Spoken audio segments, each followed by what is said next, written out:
Question आपके सामने, the ratio of potential energy to the kinetic energy of electron in nth orbit of Bohr model क्या होगी, ये आपको बतानी है। तो सबसे पहले आपको बेसिक सी चीज़ें समझनी पड़ेगी।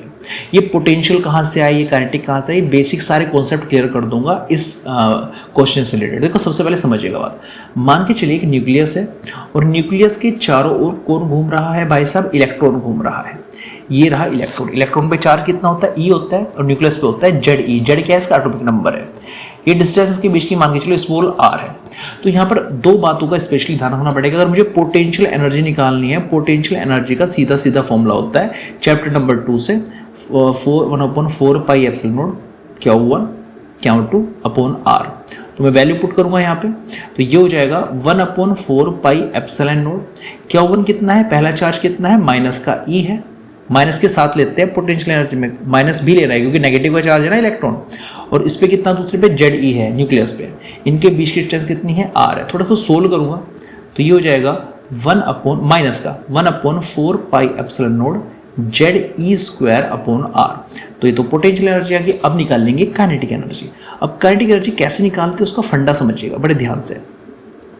देखिए ये गोल गोल इलेक्ट्रॉन घूम रहा है, तो इसमें दोनों तरह की एनर्जी है, काइनेटिक एनर्जी भी है और पोटेंशियल एनर्जी भी है। पोटेंशियल एनर्जी आपने फाइंड कर ली, लेकिन काइनेटिक निकालने का आपको फोर्स का ध्यान रखना पड़ेगा। देखिए अगर मैं ये इलेक्ट्रॉन यहाँ पे रखा, इस पर फोर्स की बात करूँ, कितने फोर्स लेंगे भाई साहब, दो फोर्स लगेंगे इस पर। एक तो देखो ये माइनस का है, ये प्लस का, इनके बीच कैसा लगेगा, अट्रैक्शन का फोर्स, कूलॉम का फोर्स, ठीक है। और इधर की साइड लगेगा, ये लगेगा सेंट्रीपिटल फोर्स जो इसको बैलेंस करेगा। मान के चलो अगर इनके बीच अट्रैक्शन हो रहा तो इलेक्ट्रॉन तो उसके पास भाग जाता, फिर तो सर्कुलर मोशन का मुद्दा ही नहीं रहता। तो इसको बैलेंस करने के लिए, ताकि इसके पास ना भागे, इसको बैलेंस करने के लिए सेंट्रीपिटल फोर्स हमेशा लगता है। और सेंट्रीपिटल फोर्स की खास बात यह है इसकी कोई फिक्स डायरेक्शन नहीं है। मान के चलो इनके बीच रिपल्सन होता, मान लो ये अल्फा पार्टिकल होता है, पॉजिटिव होता, रिपल्सन बाहर को होता, अगर फोर्स ऑफ रिपल्सन बाहर को लगता, सेंट्रीपिटल फिर अंदर की ओर लग जाता। तो जो भी फोर्स लगा हुआ है ना उसके हमेशा अपोजिट में लगेगा। तो यहां पर दोनों फोर्स इक्वल होने चाहिए। तो FA को मैं इक्वल रखूंगा FC के। ये होता है 1/4 पाई एप्सिलॉन नॉट, पहला चार्ज E, दूसरा charge ZE, distance between them that is R square. Coulomb's का फॉर्मूला मैंने अप्लाई किया। माइनस इसमें नहीं लेते, चाहे चार्ज प्लस का हो चाहे माइनस का हो, लेकिन पोटेंशियल एनर्जी में अगर माइनस का चार्ज है तो माइनस लेना पड़ता है। सेंट्रीपिटल फोर्स का फॉर्मूला होता है mv स्क्वायर अपॉन R। एक R से मैं एक R कैंसिल करूंगा। और कमाल की बात देखिए, काइनेटिक एनर्जी फॉर्मूला क्या होता है, हाफ mv स्क्वायर। हाफ जुगा तो रखूंगा और mv स्क्वायर की तो वैल्यू आ चुकी है, ये पूरी लिख देता हूँ, 1/4 pi epsilon naught z e square upon r.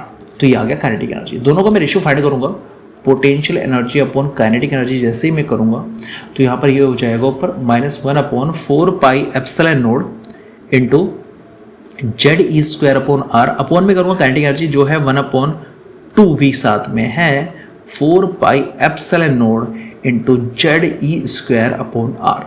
इससे ये क्वांटिटी खत्म, इससे ये क्वांटिटी खत्म, 2 ऊपर जाएगा तो ये हो जाएगा -2। तो -2 is your right answer. D option आपका यहाँ पर आ जाता है। करने को मैं दोनों के फॉर्मूले रख के डायरेक्टली भी सोल्व कर सकता था, लेकिन आपको पता होना चाहिए चीज़ें आ कहाँ से रही है, बन कहाँ से रही है। तो ये जो पोटेंशियल एनर्जी का फॉर्मूला आता है ना, ये चैप्टर 2 के फॉर्मूले से आते हैं कि potential energy between 2 charge particles. और जो काइनेटिक एनर्जी बनाया इसका डायरेक्टली फॉर्मूला नहीं है, हाफ mv स्क्वायर आपको पता ही है, लेकिन mv स्क्वायर आएगा कहाँ से, दोनों जो फोर्सेज है, अट्रैक्शन फोर्स है जो कूलॉम वाला और जो सेंट्रीपिटल फोर्स है, दोनों के फॉर्मूले इक्वल रख के mv स्क्वायर की वैल्यू आएगी, वो आप यहाँ पर पुट करेंगे। इस प्रकार रेशियो निकालने के बाद -2 इज योर राइट आंसर।